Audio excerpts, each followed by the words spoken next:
할렐루야.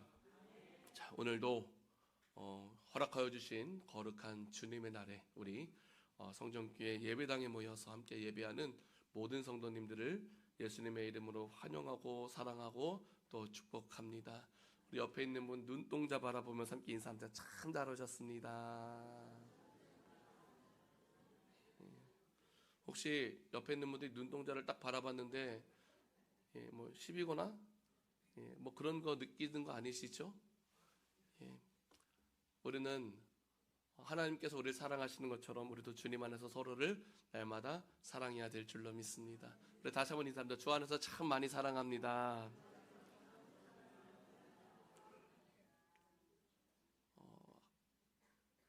한 주간 동안 잘 지내셨습니까? 열심히 지내셨습니까? 우리는 정말 하루하루를 아주 치열하게 살아가고 있는 것 같습니다. 그런데 문득 그런 생각이 들더라고요. 누군가가 어떤 일을 하는 모습을 딱 바라봤을 때에 그 모습을 딱 지켜보고 있으면요, 이 사람이 정말 열심히 하는지 아니면 거짓으로 열심히 하는지 보일까요, 안 보일까요? 어떻게 하세요? 그걸 딱 보면 앱니다 그러더라고요. 딱 보면 알아요.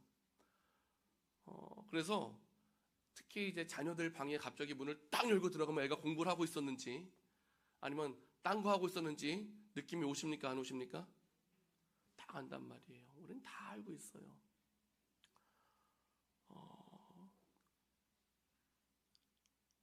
그런데 누군가는 무엇인가를 막 열심히 합니다. 그런데 그 열심이 때로는 잘못된 열심이면 어떤 결과가 주어지냐면 모두가 힘들어진다는 거예요. 그러나 그 열심이 하나님 앞에서 정직한 열심이라면은 우리가 모두가 힘들어지는 것이 아니라 모두가 행복해져야 될 줄로 믿습니다.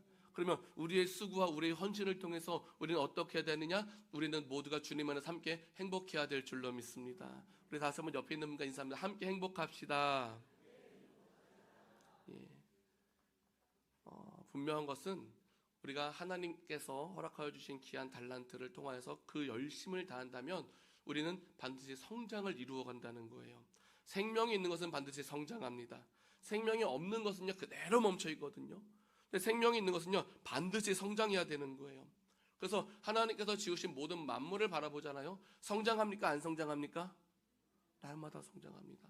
하나님께서 지으신 모습 그대로 열심히 성장을 합니다.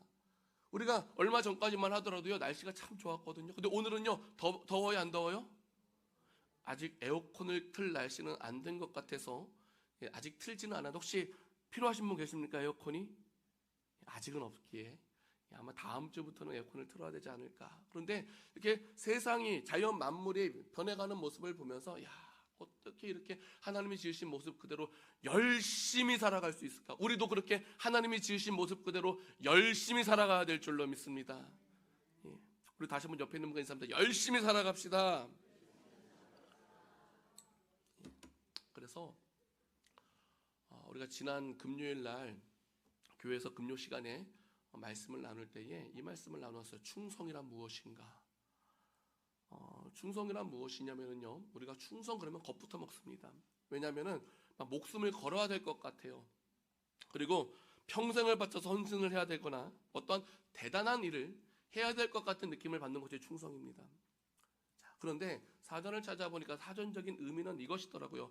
마음속에서 우러러 나오는 정성을 가지고 행동을 하는 것. 따라합니다. 마음속에서 우러러 나오는 정성을 가지고 행동하는 것. 그게 충성이에요. 마태복음 25장 21절 말씀을 보면은요, 적은 일에 충성하였음에라고 말씀합니다. 충성은요 적은 일에도 할 수 있어요. 따라합니다. 적은 일에도 충성할 수 있습니다. 그런데 적은 일에 충성하였더니만은요 뭐라고 말씀하시느냐? 내게 많은 것으로 맡기겠대요. 무슨 말입니까? 적은 것에 충성해야지 많은 것도 충성할 수 있어요. 항상 무슨 일이든지 충성할 때에, 쓰임 받을 때에 막 억지로 인상 쓰면서 막 겨우겨우 막 해내기보다는 마음을 다하고 뜻을 다하고 힘을 다하여 하나님을 사랑하는 그 마음 안에서 쓰임 받을 수 있음에 늘 감사하면서 맡겨주신 모든 일들을 끝까지 잘 감당하는 충성스러운 우리 믿음의 가족들이 되어야 할 줄로 믿습니다. 날마다 하나님의 뜻 가운데 충성하시기를 주님의 이름으로 축원드립니다. 그래서 예수님의 제자들의 모습을 보면 우리가 이제 부활절 이후에 계속해서 말씀을 나눴던 내용입니다. 예수님께서 다시 사셨다, 부활하셨다라는 것을 예수님의 제자들이 알고 있었단 말이죠. 그 사실을 알고 있었음에도 불구하고 제자들이 옛 직업으로 돌아갔습니까? 안 돌아갔습니까? 돌아가 버렸어요. 그런데 우리가 일반적으로 생각을 할 때면 내가 목숨을 걸고 가르치고 함께하고 모든 정성을 다 쏟아부었는데 누군가가 나를 배신하고 떠나가 버린다. 그럼 그 사람에 대해서 좋은 마음을 가질 수 있을까요? 아니면 배은망덕한 놈이라고 그냥 질책을 할 수 있을까요? 예? 좋은 마음 갖기는 힘들 것 같아요. 솔직히 인간적인 마음으로는요. 예? 우리 그런 거 주로 생각하지는 내가 너에게 어떻게 해줬는데, 예? 내가 너한테 얼마나 해줬는데 너가 감히 나를 떠날 수 있어? 라고 하면서 막 나쁜 마음이 우리 마음속에 막 생겨날 수 있습니다. 그런데 예수님께서 보여주셨던 모습은 무엇이냐? 그들이 예수님 부활하신 사건을 알면도 불구하고 떠나갔거든요. 그런데요, 그들에게 어떻게 하신다고요? 친히 찾아가시더라. 할렐루야. 끝없는 사랑을 보여주시는 것이다. 끝없는 사랑. 그리고 나서 어떻게 일하셨다고요? 예수님을 처음 만났을 때와 같은 그 모습, 밤새도록 수고하였으나 물고기를 잡지 못한 것과 또 예수님의 말씀에 의지하여서 그물을 던졌을 때에 많은 물고기를 잡을 수 있게 되었던 그 똑같은 상황을 통하여서 무엇을 회복되게 하여 주셨다? 잃어버렸던 사명을 회복되게 하여 주셨다. 할렐루야. 막 따라다니면서 잔소리하고 억압하고 막 무섭게 혼내는 것이 아니라 깨닫게 해주시는 거예요. 그게 지혜로운 것인 줄로 믿습니다. 우리는 예수님의 그러한 모습을 통해서 그런 지혜를 배울 수 있어야 되는 거예요. 그런 지혜가 넘치는 우리 믿음의 가족들 되시기를 예수님의 이름으로 축원드립니다. 만일 예수님께서 막 억압을 했다면, 막 화를 내셨다면 아마 제자들은 더 학을 떼면서 떠나갔을 것 같아요. 근데 그게 아니더라고요. 예수님께서 그렇게 그들을 다시 불러주시고 다시 사명을 회복되게 하여 주셨을 때에 40일이 지나게 됩니다. 40일이 지나고 나서 예수님께서 제자들이 보는 그 앞에서 뭐라고 말씀하시느냐? 오직 성령이 너에게 임하시면 너희가 무엇을 받는데요? 권능을 받고 온 유대와 사마리아와 땅끝까지 이르러 무엇이 되리라? 네, 증인이 되리라. 이것을 지상명령이라고 이야기하잖아요. 지상명령을 딱 선포하십니다. 그리고 나서 그들이 보는 데 앞에서 올려져 가셨으니 구름이 그를 가리어 보이지 않게 하더라라고 사도행전 1장 8절과 9절에는 분명히 기록을 하고 있습니다. 자, 그런데 이때 이렇게 예수님께서 하늘로 승천을 하시자 이 땅에 남겨져 있는 제자들의 마음이 어떠했을까요? 제자들의 마음. 길면 길고 짧으면 짧을 수 있다라고 하는 몇 년 동안 3년 반이라는 시간 동안, 이것이 정말 길다면 엄청 긴 시간인데 짧다면 엄청 짧은 시간이거든요. 이 시간 동안 날마다 동거동락하였던, 항상 함께하였던 그 예수님께서 지금 하늘로 올라가셨고, 이것은 무엇을 뜻하느냐? 제자들을 떠나가셨다라는 거예요. 더 이상 우리가 함께하지, 물론 우리 마음속에 계시지만 그동안 나와 함께 하시던 예수님은요 이제 떠나가셨기 때문에 어떻게 보면 제자들은요 그 마음자리에 엄청 큰 빈 공간, 예수님의 떠나간 자리를 엄청 크게 느끼지 않았을까? 그런 생각이 듭니다. 그런데 이때에 제자들이 보여주는 모습이 무엇이냐? 절망합니까? 두려움 빠져 있습니까? 아니더라고요. 이때의 제자들이 보여주는 모습이 무엇이냐? 마음에서부터 우러러 나오는 정성을 다해서 사명을 감당하였다는 것입니다. 할렐루야. 이게 진정한 제자 아니겠습니까? 우리는 이러한 제자들의 모습을 본받아야 될 줄로 믿습니다. 그럼 우리가 어떤 모습을 본받아야 되느냐? 먼저 우리가 본받아야 될 모습은 이겁니다. 약속을 붙잡고 기도하며 기다렸던 삶. 따라합니다. 약속을 붙잡고 기도하며 기도하는 삶을 본받아야 합니다. 예수님께서 하늘로 올리우시기 전에 제자들에게 마지막으로 당부하셨던 말씀이 있습니다. 그 말씀이 무엇이냐? 사도행전 1장 4절 말씀인데요. 우리 다 같이 사도행전 1장 4절 말씀 합독합니다. 시작. 사도와 함께 모이사 그들에게 분부하여 이르시되 예루살렘을 떠나지 말고 내게서 들은 바 아버지께서 약속하신 것을 기다리라. 아멘. 말씀하셨어요. 예루살렘을 떠나지 말아라. 떠나지 말아라. 왜 떠나지 말라고 말씀하셨을까요? 가만히 있으면 떠날 수밖에 없는 환경이에요. 수많은 핍박이 있습니다. 고난이 있습니다. 떠날 수밖에 없어요. 그런데 떠나지 말래요. 그리고 무엇을 기다리래요? 약속하신 것을 기다리라 라고 말씀합니다. 그래서 제자들은요, 지금 예수님께서 하신 말씀을 기억하고 그 말씀을 붙잡고, 왜? 주님께서 나의 사명을 회복되게 하여 주셨기 때문에 그 사명을 붙잡고 더 이상 흔들리지 않냐고 무엇을 하느냐? 사도행전 1장 12절 14절 말씀인데요, 우리 다 같이 사도행전 말씀 읽어봅니다. 시작. 제자들이 감난원이라 하는 산으로부터 예루살렘에 돌아오니 이 산은 예루살렘에서 가까워 안식일에 가기에 알맞은 길이라.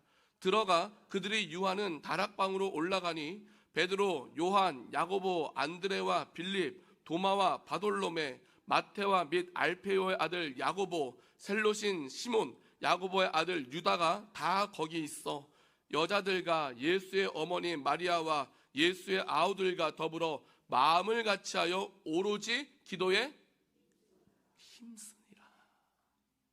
모두가 다락방에 모여서 마음을 같이하여 오로지 무엇에 힘썼다고요? 기도에 힘썼다라고 성경은 말씀하고 있어요. 그리고 여기서 기도에 힘썼다라는 것은 이전에 옛 직업으로, 옛 사람으로 돌아가 버렸던 것처럼 자기 생각, 자기 계획대로 움직이지 않냐고 이제는 무엇을 따라서 하나님의 신 말씀, 하나님의 때를 기다리면서 무엇했다? 무릎을 꿇었다라는 것이죠. 하나님의 사람은 무엇이 중요하냐? 무릎이 중요한 줄로 믿습니다. 그래서 우리도 이렇게 주시는 말씀을 기억하면서 하나님의 때를 기다릴 줄 아는 무릎 꿇는 사람이 되어야 한다는 것이죠. 그래서 성경을 보니까는요, 엘리야 선지자가 있고요, 엘리야 선지자의 제자가 누구냐면 엘리사 선지자입니다. 스승이었던 엘리야 선지자는요, 회오리 바람을 타고 하늘로 올려지거든요.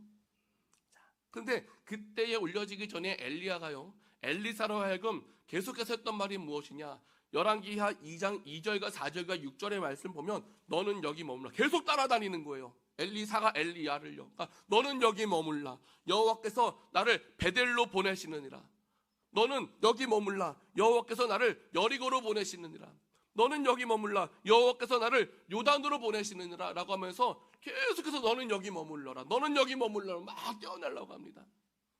그런데요, 엘리사가 어떻게 하느냐? 끝까지 따라가더라. 따라간다. 끝까지 따라갔습니다.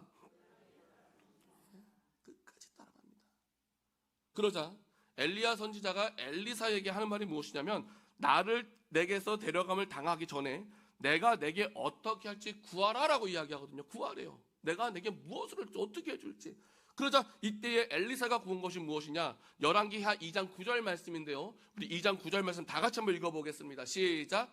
건너매 엘리야가 엘리사에게 이르되 나를 내게서 데려감을 당하기 전에 내가 내게 어떻게 할지 구하라. 엘리사가 이르되 당신의 성령이 하시는 역사가 갑절이나 내게 있게 하소서 하는지라. 아멘. 자, 엘리사가 구한 것이 무엇입니까? 당신의 성령이 하시는 역사가 갑절이나 내게 있게 하소서. 갑절이나 있게 하소서 구합니다. 자, 이렇게 끝까지 포기하지 않고 엘리야를 따라갔다가 갑절의 성령의 역사를 구한 것의 결과가 무엇이냐? 2장 15절에 이렇게 말씀하죠. 한번 읽어볼까요? 2장 15절 말씀 시작. 맞은편 여리고에 있는 선지자의 제자들이 그를 보며 말하기를 엘리야의 성령이 하시는 역사가 엘리사 위에 머물렀다 하고 가서 그에게 나아가 땅에 엎드려 그에게 경배하고. 아멘. 자, 그러니까 엘리사가 성령을 받아서 엘리야를 이어서 하나님이 하시는 일 가운데에 충성을 다할 수 있는 하나님의 일꾼이 되었다는 것이죠. 끝까지 따라갈 때 우리도 끝까지 주님 따라가야 될 줄로 믿습니다. 그리고 예수님의 제자들도 마찬가지입니다. 물론 떠나갔던 적이 있었어요. 그러나 주님께서 다시 그들을 만나주시고 돌아오게 하셨습니다. 그리고 그 후로부터는 끝까지 포기하지 않냐고 무릎 꿇으면서 하나님의 때를 온전히 기다렸던 것인데, 우리도 이렇게 포기하지 않고 하나님의 때를 기도하면서 기도하는 삶 반드시 살아가야 됨을 기억하시길 바랍니다. 그러고 나서 이렇게 열심히 기도하던 그 제자들에게 어떤 역사가 일어나느냐, 호련히 하늘로부터 급하고 강한 바람 같은 소리가 나면서 불의 혀처럼 갈라지는 것들이 그들에게 보이고 각 사람 위에 임하게 되는 성령 강림 사건이 오순절날에 일어나게 되어지죠. 그러자 성령의 충만함을 받았던 제자들은요, 어떻게 됩니까? 변화됩니다. 더 이상 숨지 않아요. 더 이상 두려워하지 않습니다. 오히려 예루살렘 거리로 나아가서 예수님의 부활의 소식을, 십자가의 사랑을 막 전하기 시작하는 거예요. 그런데 그때에 지금 예수님의 제자들이 나가서 복음을 전할 때에 그것이 억지로 감당한 겁니까? 야, 좀 나가서 복음 좀 전해봐. 야, 나가서 좀 전도 좀 해. 여기서 밥만 축내고 뭐 하고 있어? 좀 열심히 좀 해. 막 잔소리했습니까? 그거 아니잖아요. 성령께서 함께 하시니까요, 그들이요 무엇을 하느냐? 마음속에서 우러러 나오는 정성을 가지고 행동을 합니다. 그것이 무엇이라고요? 충성이라고요. 할렐루야. 그래서 얼마 전까지만 하더라도 베드로의 모습 어떠했습니까? 예수님을 모른다고 3번이나 부인했어요. 저 사람들이 나에게도 핍박을 가하고 나도 잡아갈까봐, 나도 죽임을 당할까봐 무서워서 예수님을 3번이나 모른다고 부인했었던 그런 베드로였습니다. 그런데요, 그가 성령의 충만함을 받고 나니까는 어떠하죠? 수많은 무리 앞에서요, 아무것도 두려워하지 않냐고요, 담대하게 복음을 전하더라는 것이죠. 그것이 우리의 입술이 되어야 될 줄로 믿습니다.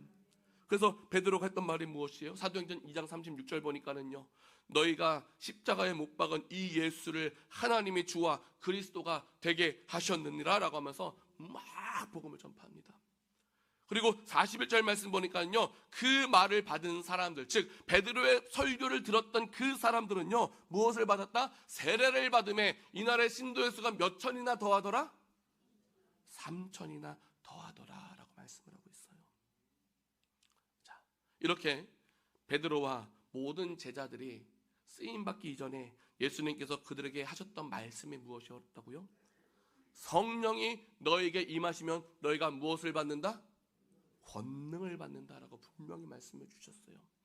권능이 무엇입니까? 권능은요, 권세와 능력을 이야기합니다. 이를 더 세부적으로 표현하자면 권세는요, 하나님의 자녀가 되는 권세. 우리의 힘은 연약합니다. 그러나 예수 그리스도의 이름으로 세상을 향하여서 담대히 나아갈 수 있는 힘, 하나님의 자녀가 되는 권세를 주셨다는 거예요. 능력은 무엇입니까? 모든 일을 감당할 수 있는 힘, 그것이 능력입니다. 그래서 이러한 진짜로 성령을 받았더니, 하나님께서 예수님께서 약속하여 주셨던 그 성령을 받았더니 그들이 어떻게 하느냐? 이제는 세상에 자신을 핍박한 사람이 없어진 게 아니에요. 똑같이 썼고 똑같이 핍박함에도 불구하고 성령 받았던 이 제자들은요, 성령께서 주시는 그 권능을 붙잡고 그 권세와 그 능력을 붙잡고 전혀 흔들리지 않고 복음을 온전히 전하더라는 것이 할렐루야. 그 믿음이 우리의 믿음이 되어야 된다니까요. 그랬더니 어떤 결과가 주어졌다고요? 3,000명이나 회개하고 돌아오는 놀라운 역사가 일어나게 되더라. 성령 충만하시기를 예수님의 이름으로 축원드립니다. 성령 충만해서 삶의 현장에서 예수님의 삶으로 드러낼 수 있는 믿음의 삶이 되시기를 주님의 이름으로 축원드립니다. 그리고 나서 성령의 충만함을 받은 제자들과 그들에게 가르침을 받았던 성도들은요, 어떠하느냐? 삶이 변화되기 시작합니다. 따라합니다. 성령을 받으면 삶이 변화됩니다. 삶이 변화되더라고요. 사도행전 2장 42절 말씀 보니까는요, 사도들의 가르침을 받은 사람들이 무슨 일에 힘을 쓰기 시작하느냐? 서로 교제하고 떡을 떼고 오로지 기도에 힘을 쓰기 시작합니다. 근데 이게 전부가 아니잖아요. 43절부터 보면은요, 사람마다 두려워하는데 라고 말씀하고 있어요. 사람마다 두려워하는데. 왜 두려워합니까? 사도들이 말미암아 기사와 표적이 많이 나타난 것을 두려워했대요. 하나님의 일하심을 목격했다는 거예요. 하나님을 경외한다는 겁니다. 하나님을 경외하는 것.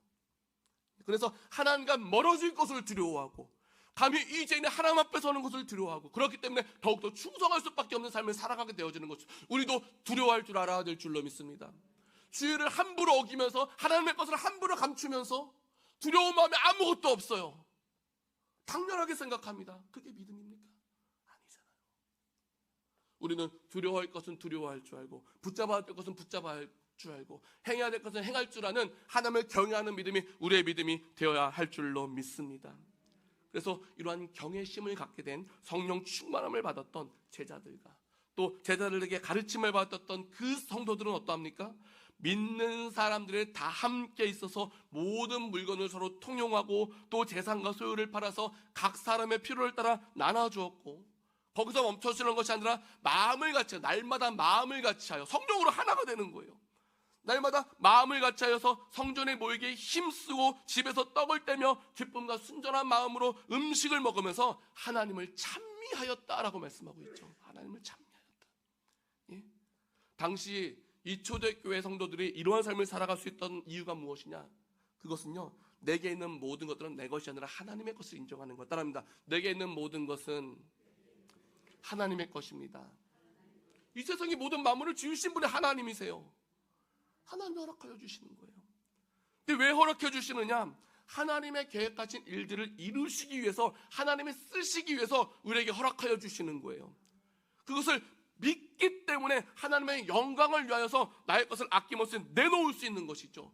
그런 믿음이 없으면요, 내 것을 내놓아라? 무슨? 교회에서 해야지. 내가 주님 앞에 좀 헌신 좀 하겠습니다. 예물 좀 드리겠습니다. 이것저것 좀 하겠습니다. 무슨? 교회에서 해야지. 아니지요. 우리의 모든 섬김과 우리의 모든 정성을 하나님 기뻐 영광 받아 주시는 줄로 믿습니다. 쓰이라고 사용하시기 위해서 주시는 거예요. 예. 그래서 성령의 충만함을 받았더니 더 이상 내 것에 대한 욕심을 부리지 않냐고 기쁨과 순전한 마음으로 함께 나눌 수 있었던 것인데, 교회가 이렇게 좋은 일에 막 힘을 쓰기 시작하니까는요, 47절에 뭐라고 말씀하느냐? 백성에게 칭송을 받았다라고 말씀. 따릅니다. 백성에게 칭송을 받았습니다. 칭송받았다는 건 무엇입니까? 교회가요, 세상 사람들에게 선한 영향력이 되었다라는 거예요. 선한 영향력이. 그리고 이렇게 세상 많은 사람들에게 교회가 선한 영향력을 나타내니까는요, 교회가 어떤 변화가 일어났다고요? 47절 하반부에 주께서 구원받는 사람들을 날마다 더하게 하시느니라. 예. 교회 성장은 성령 충만함을 통해서 우리를 향하신 하나님의 뜻 앞에 충성할 때에 비로소 시작되어진다는 것이죠. 그러하기 위해서 우리가 가장 먼저 힘써야 될 것이 무엇이다? 기도해야 된다. 따라합니다. 기도해야 됩니다. 예수님 우리의 기도의 본이 되어 주셨습니다. 왜 본이 되어 주십니까? 기도하라고. 예수님의 제자들도요, 무엇하였다고요? 날마다 기도하였고요. 성령 충만 받은 이후에도 날마다 모에게 힘써서 기도하였다고요. 또 사도들의 가르침을 받았던 사람들은 어땠다고요? 또 기도하였다라는 것이죠. 그 결과 하나님 하시는 일에 충성하여서 백성에게 칭송받으면서 주께서 구원받는 사람들을 날마다 더하게 하여 주셨는데, 우리가 기도하면 성령께서 무엇을 어떻게 행해야 할지 가르쳐 주시면서 걱정과 염려가 앞서는 것이 아니라 성령을 통하여서 주어진 권능 안에서 하나님의 계획하신 일들을 하나씩 하나씩 이루어가게 하여 주실 줄로 믿습니다. 우리는 주의 성령이 마음 주실 때 어떻게 하면 됩니까? 믿음의 발걸음을 내디디면 되는 거예요. 따릅니다. 믿음의 발걸음을 내디디면 됩니다. 그런데 마음 아픈 일들도 있어요. 항상 뉴스에 교회가 나오고 목사가 나오면은요, 좋은 일로 나오는 경우가 있던가요? 없어요. 목사들의 어떤 그릇된 모습들, 욕심이 가득한 모습들, 손가락질 받는 모습들, 그게 다가 아니죠. 어떤 복음을 전하는 모습보다 정치에 더 관심을 가지는 그런 모습들. 제가 항상 말씀드리는 교회는요, 정치와 멀어져야 돼요. 따릅니다. 교회는 정치와 멀어져야 합니다. 중세 시대 교회가 왜 망합니까? 왜 타락합니까? 정치에 관심을 가졌어요. 교황이요, 왕보다 더 큰 힘을 가지고 있었어요. 그거 아니잖아요. 교회는 정치와 멀어져야 되는데, 교회가 정치와 가까이 하니까는요, 안 좋은 일들만 계속 일어나는 거예요. 안 좋은 뉴스만 계속 나오는 거 아니죠. 교회는 복음만 전하면 되는 줄로 믿습니다. 그리고 교회는 또 어떤 곳이냐? 즐거워하는 자들과 함께 즐거워하고 우는 자들과 함께 울면서 그리스도의 사랑을 전하는 것이 교회가 되어야 하더라는 것이죠. 그래서 우리가 날마다 세상 사람들을 원하는 교회가 아니라 성령이 말하고 있는 교회를 바르게 세워갈 수 있다면, 우리 교회는 백성에게 칭송받던 초대교회와 같이 주께서 구원받는 사람을 날마다 더해주시는 은혜를 베풀어 주시고 더 많은 것으로 쓰임받으면서 주인의 즐거움에 참여할 수 있는 축복을 넘치도록 부어 주실 줄로 믿습니다. 항상 교회는 예수님의 머리 되시고 우리는 교회의 지체로서 내가 건강해야 교회도 건강하고 내 영혼이 병들면 또 교회도 아파할 수밖에 없다는 것을 꼭 기억하면서 늘 성령의 충만함 가운데에 수많은 유혹과 시련 속에서도 전혀 흔들리지 아니하고 백성에게 칭송받을 수 있는 건강한 교회를 함께 이루어가면서 더 많은 것으로 쓰임받고 주인의 즐거움에 참여하는 축복을 누리는 우리의 믿음의 가족들이 다 되어야 할 줄로 믿습니다. 항상 엘리사와 같이 갑절의 능력을 구하면서 하나님 하신 일에 귀하게 쓰임받고 더욱 충성하면서 주님을 기뻐하시는 성령 충만한 우리 성정교회를 함께 이루어가는 우리 성정 가족들 다 되시기를 예수님의 이름으로 축원드립니다. 우리 주신